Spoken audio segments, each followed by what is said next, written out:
నమస్కారం, welcome to I dream. ధర్మ మార్గం విత్ విజిత కార్యక్రమానికి స్వాగతం. ప్రస్తుతం మనతో పాటు ఉన్నారు ప్రముఖ ఆధ్యాత్మికవేత్త, శ్రీ విద్యా ఉపాసకులు, ఎంతో మందికి మంత్రోపదేశం చేసిన గురువుగారు. ఆయన మంత్రోపదేశం కోసం, ఆయన ఉపాసన శిక్షణ ఇవ్వడం కోసం ఎంతో మంది ఎదురు చూస్తూ ఉంటారు. ఇప్పటికీ ఎంతో మందికి ఆయన ఇప్పటికే మంత్రదీక్షను ఇవ్వటం జరిగింది. ఇప్పుడు వారితో మాట్లాడి మనం మంచి మంచి విషయాలు తెలుసుకునే ప్రయత్నం చేద్దాం. వారే గురు కరుణామయ్య గారు. ఇప్పుడు వారితో మాట్లాడిద్దాం. నమస్కారం గురుగారు. నమస్కారం. బాగున్నారా? బాగున్నాను. మీరు ఎలా ఉన్నారు? అమ్మదయ వల్ల బ్రహ్మాండంగా. అంతే, మీరు ఆ మాట అనగానే మాలో జోస్ వచ్చేస్తుంది. గురుగారు, పండగలు నిజంగా పండగలు అంటే అదొక గొప్ప పర్వదినం మనందరికీ కూడా. ఒకప్పటి కాలంతో పోలిస్తే ఇప్పుడు పండగలు అసలు పండగల్లా జరగట్లేదేమో అని అనిపిస్తుంది. నిజంగా ఒకప్పుడు పండగలు అంటే మా చిన్నతనంలో అమ్మమ్మలు, తాతయ్యలు, పెద్దవాళ్ళందరూ ఉండి ఆ స్నానం చేసే విధానం దగ్గర నుంచి, వంటలు చేసుకునే దగ్గర నుంచి ప్రతి ఒక్కటి, దీపారాధన కానివ్వండి, ఆలయానికి వెళ్ళటము, కొత్త వస్త్రాలు ధరించటము, ప్రతి ఒక్కటి చాలా ఆనందంగా ఉండేది. ఎందుకంటే అందరితో కలిసిమెలిసి ఉండేది కాబట్టి. కానీ ఇప్పుడు అలా కాదు. పండగ అనంటే ఏదో నచ్చింది వండుకున్నామా, లేదంటే ఆ రోజు కూడా ఆర్డర్ పెట్టుకునే వాళ్ళు చాలా మంది ఉన్నారు. కాసేపు ఏదో వెళ్ళాలి కాబట్టి పండగన ఆలయంకి వెళ్ళొచ్చామా, ఈ పోకడకి వెళ్ళిపోయింది. అయితే ఇప్పుడు మనకు ఉగాది రాబోతోంది, నూతన సంవత్సరం మన తెలుగు వారందరికీ కూడా. మన కొత్త సంవత్సరం వస్తుంది అని అంటే ఆ పండగని పండగలా భావించి ఏదో వండుకున్నామా, పండగ అంటే పిండి వంటలు, కొత్త బట్టలు, ఇదే కాకుండా ఉగాది అనగానే ఏదో ఒక మార్పు, మనలో మార్పు మొదలవ్వాలి, పాతది వదిలిపెట్టి, మనలో ఉన్న చెడు ఏదైనా వదిలిపెట్టి కొత్తదాన్ని ఆహ్వానించాలి అని చెప్పి అంటూ ఉంటారు. ఏ రకంగా ఉండాలి అసలు ఈ ఉగాదిని మనం ఎలా ఆహ్వానించాలి, ఆ రోజు ఆచరించాల్సిన విధి విధానాలేంటి? ఇంకో 10 రోజుల్లో వస్తుందా? 30వ తారీఖు ఉగాది, విశ్వావసునామ సంవత్సరం. దాని గురించి ఇప్పుడు మాట్లాడకూడదు. శాస్త్ర ప్రకారం ఉగాది రోజునే మాట్లాడాలి. కాకపోతే ప్రతి సంవత్సరం ఎన్ని పండగల్లో మా అమ్మగారు మాకు చేసేది ఏంటంటే పొద్దున్నే లేవాలి, సూర్యోదయం ముందరే లేచి అభ్యంగన స్నానం అంటే తలకి నూనె పెట్టుకుని ఒళ్ళంతా నూనె రాసుకోవాలి. ఈ నూనె రాసుకున్నందువల్ల రాసేటప్పుడు ఇలా రాసేది మా అమ్మ. అది మసాజ్ కింద అనిపించింది, కానీ ఇప్పుడు అనిపించింది ఆ నూనె ప్లస్ ఈ స్పర్శ వల్ల లోపల టాక్సిక్ ఎలిమెంట్ చాలా తగ్గిపోతాయి. మీరు ప్రతిరోజు అభ్యంగన చేస్తే ఫ్రెష్గా ఫీల్ అవుతారు.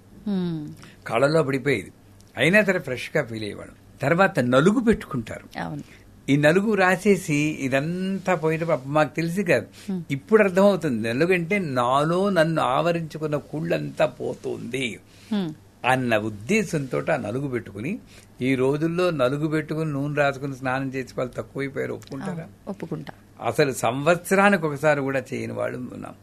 ఆ రోజుల్లో ప్రతి పండక్కి నేను కూడా చేయట్లేదు, అందరినీ అన్నందుకు నేనే ఏదో పండక్కి ఒకసారి చేస్తాను, అభ్యంగన స్నానం చేస్తాను. నలుగు పెట్టుకునేంత ఓపిక టైం లేదు మనకి, బిజీ లైఫ్ అయిపోయింది. కానీ పండగ రోజు, ఉగాది పండుగ రోజు వస్తున్నా కాబట్టి ఈ ఉగాది నుండి కొత్త జీవితాన్ని మొదలెడదాం అన్న సంకల్పం మీరు ఇందాక చెప్పినట్టు. ఎందుకంటే ఒక బిజినెస్ ఉందనుకోండి, మన లైఫ్ కూడా ఒక బిజినెస్, మనో వ్యాపారం. మామూలు బిజినెస్ లో మార్చి 31కి వచ్చేటప్పుడు బ్యాలెన్స్ షీట్ అని వేస్తాం. వేచి ఎక్కడ లాస్ వచ్చింది, ఏ డిపార్ట్మెంట్ లో లాస్ వచ్చింది, ఏ డిపార్ట్మెంట్ లో ప్రాఫిట్, ఏ డిపార్ట్మెంట్ ఇంకా ఇంక్రీజ్ అవ్వచ్చు, ఇవన్నీ చూస్తాం. అలాగే ఉగాది నాడు పురాణాలు అవన్నీ అందరూ చెప్తారు, అవి వినాలి.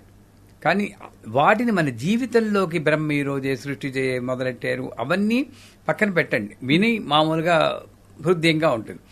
కానీ ఎలాగైతే ఒక బిజినెస్ లో నేను బ్యాలెన్స్ షీట్ చేసుకుంటానో, ఈ రోజు వెనక్కి తిరిగి చూసుకుని గత సంవత్సరం అంటే క్రోధినామ, ఈ రోజు అంటే ఆ రోజు చెప్తున్నాను, క్రోధినామ సంవత్సరంలో నేను ఎలా బిహేవ్ చేశాను, దానివల్ల ఏమి అనుభవించాను, ఈ సంవత్సరం నాకు అలాగ బిహేవ్ చేయాలి, ఇలా బిహేవ్ చేయకూడదు, ప్లస్ మైనస్ 2 నిర్ణయం తీసుకోవాలి.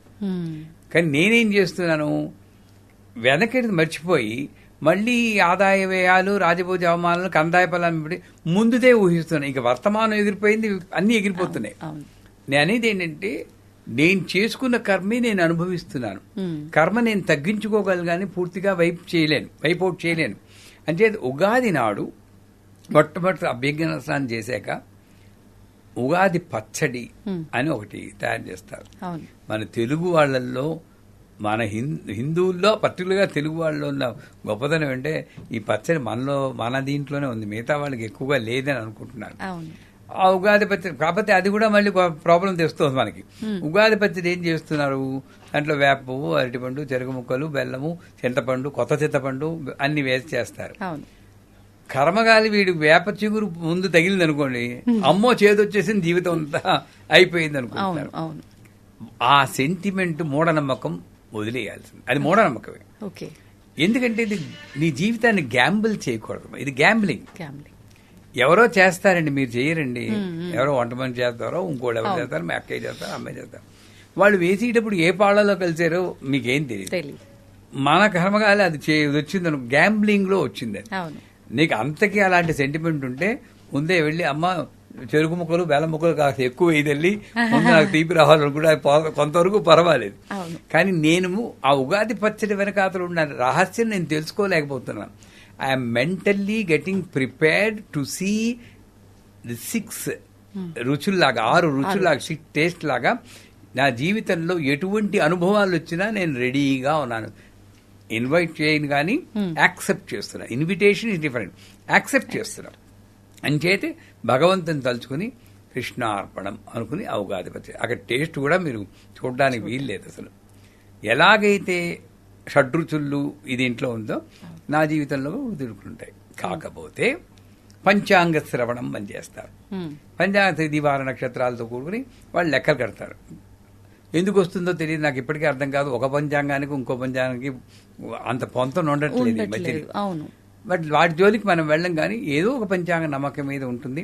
ఆ పంచాంగం తీసుకుంటే దాంట్లో ముందు నేను చూడాల్సింది ఏమిటంటే దేశానికి ఏమవుతుంది, రాజెవడు, మంత్రి ఎవడు, సత్యపాలకుడు ఎవడు, అంటే నాకేంటి నా ఓన్ పర్సనల్ కన్నా కూడా నేను దేశాన్ని గురించి ఆలోచించాలని పంచాంగం చెప్తుంది.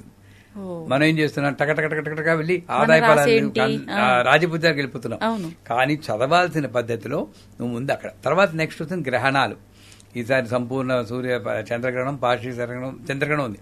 ఆ గ్రహణం ఎప్పుడు వస్తుందో ఆధ్యాత్మిక జీవితంలో ఉన్నవాడిని తెలుసుకుని, ఎందుకంటే గ్రహణ సమయంలో మంత్రజపం చేస్తే లక్షలు అవుతుందంటారు.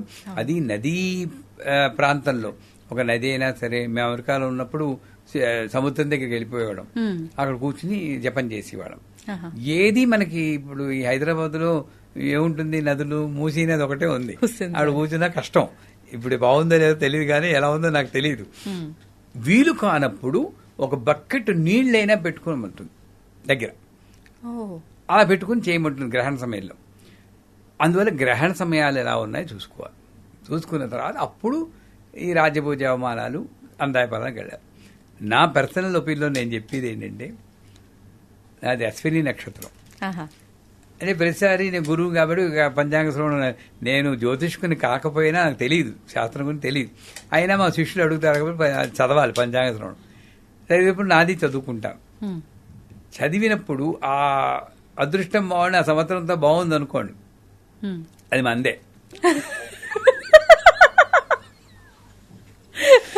కర్మకాలు సున్నాలు నాది కాదు.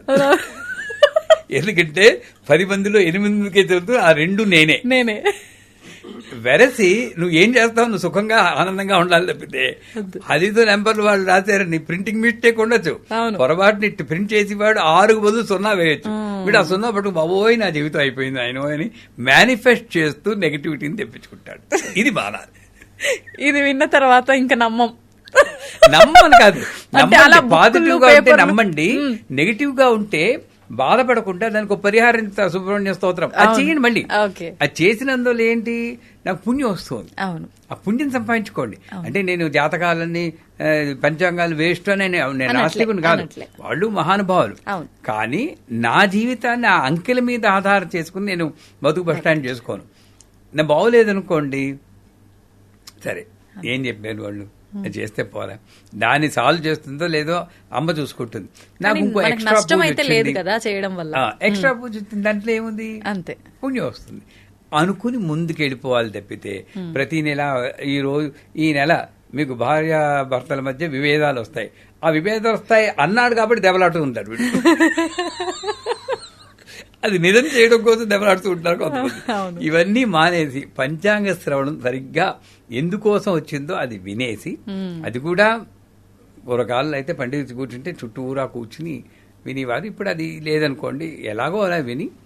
ముఖ్యమైనది ఏంటంటే అప్పుడు వసంతకాలం, చక్కగా మీలాగా అలా అలంకరించుకోవాలి.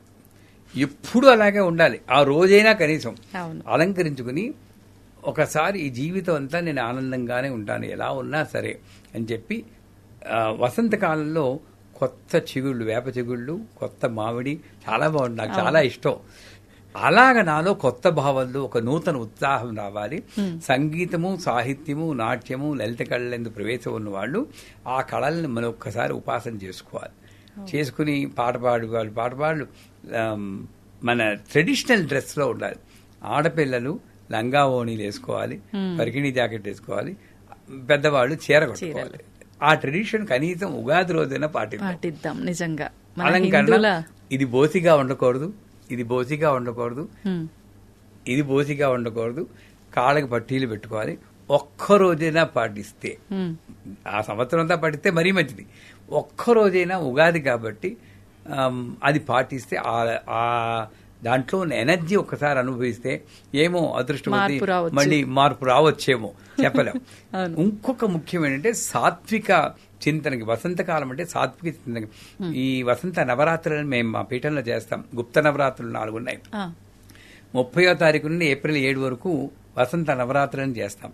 లలిత నవరాత్రులు అంటాం. లలిత అంటేనే లాలిత్యం.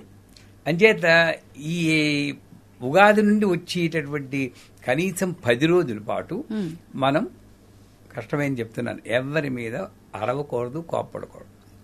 చాలా కష్టం, మామూలు కష్టం కాదు. అదో నిర్ణయం తీసుకోవాలి. ఏ కారణం చేత మళ్ళీ అరిచినప్పుడు మనం రీజన్ ఇస్తాం. అవును ఎవరు చేస్తారు, శాంతంగానే ఉంటాను, అలా చేస్తే ఎవరికైనా కోపం వస్తుంది. ఏ కారణం చేత అరవకూడదు, సున్నితంగా ఉండాలి. ఎంత కోపం వచ్చినా ఏదో సినిమాలో చెప్తాడు, నవ్వుతూ ఉంటాడు వాడు, చిట్కలేస్తుంటారు. కంట్రోల్ ఎలాగో ఒకలాగా నువ్వు అరవకుండా ఉండాలి, సున్నితంగా ఉండాలి, సాత్విక చింతనతో ఉండాలి. ఇది నిజం అండి, జోకులా చెప్పుకున్నా కూడా ఆ రోజంతా 10 రోజుల పాటు నవరాత్రుల పాటు అయినా మనం బ్యాలెన్స్ చేయగలిగితే కొంతసేపటికి అదలా ఫ్లో అయ్యి సంవత్సరం అంతా కూడా మనం ఏం చేస్తాం. అందుకే సర్వానందంకే శాసన అని లలితా సహస్రం చెప్తారు. ఆ గ్రహగతులు ఎలా ఉన్నా సరే ఈ నడవడిక వల్ల ఆ గ్రహ ప్రభావం చాలా వరకు తగ్గిపోతుంది. పూర్తిగా పోకపోవచ్చు, చాలా వరకు తగ్గిపోతుంది. అంచేత ఉగాది అన్న పండక్కి పూర్తి అర్థాన్ని మనం తెలుసుకుని రాబోయే ఉగాదికి ఈ మార్పులు మనం తెచ్చుకోవాలి. చెట్లు మార్పులు తెచ్చుకుంటున్నాయి, అవునా కదా, ప్రదేశాలు మార్పు తెచ్చుకుంటున్నాయి.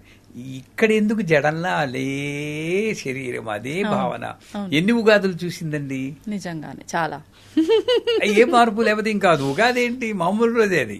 అదే పచ్చడి తినడానికి కోసం ఉగాది కాదు, మార్పు తెచ్చుకోవడం కోసం ఉగాది అనుకుంటే నిజమైన ఉగాదిని మనం అనుభవిస్తాం.